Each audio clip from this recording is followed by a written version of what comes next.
Hello there. Today, I finally got around to seeing Conclave, and now I want to talk about it. Conclave is a dramatic thriller about the selection of a new pope. The film is based on a book by Robert Harris and was adapted into a screenplay by Peter Strawn. Edward Berger directed the film, which stars Ralph Fiennes, John Lithgow, and Stanley Tucci. Alright, to begin, I want to say that I enjoyed the film from a few different angles. From a story perspective, I think they did a good job making the tale exciting and giving you someone to root for. The tale is essentially about a political retreat where they select the next leader of the group. There's networking, conversations about the future of the church, and lots of scandalous reveals to keep things juicy. The film does a good job of building up the different players and giving you a protagonist to root for in Cardinal Lawrence. The conversations between the candidates are always quite exciting too. They have tense back and forths where they question the other's qualifications, and there's lots of posturing. The story does feel a little slow at first, but once they've established all of the key players, things start to pop off quickly. Cast-wise, there's great performances here that involve big confrontations,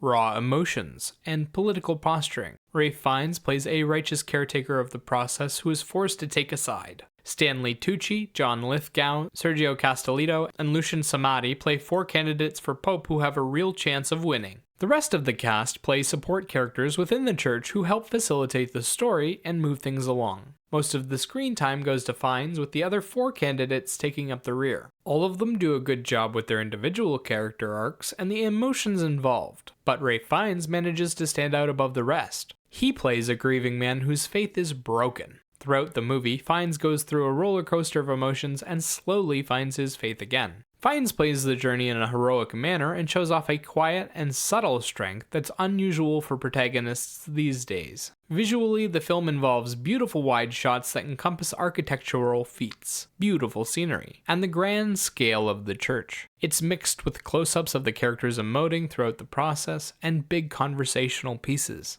We see the cardinals meet and talk in various locations, take part in secret votes, and we get to see the inner workings of the selection process. The journey is wondrous to look at and contains so many beautiful shots that the entire film feels like a Renaissance painting come to life. There are also big standout visual moments in the form of an explosion or big sweeping shots of the cardinals all arriving. They're big, expensive-looking shoots that highlight the beauty of the locations in a classical way. Personally, I love the shots from the second bombing. Sound-wise, the film uses classical-style instrumentals. It's mostly one scored orchestral piece that they use different sections of. It's a little bit repetitive, but it does a good job of infusing the scenery with tension and drama. It makes the proceedings feel deathly serious and urgent. On the negative side of things, the movie's story doesn't quite make sense. I don't want to get too specific, but as an example, there are several secret actions taken by the dead pope that are revealed throughout the film. Most of these don't make a lick of sense and are purely to create more tension within the story. If you don't think about it too much, you might be able to ignore them, but they are quite glaring.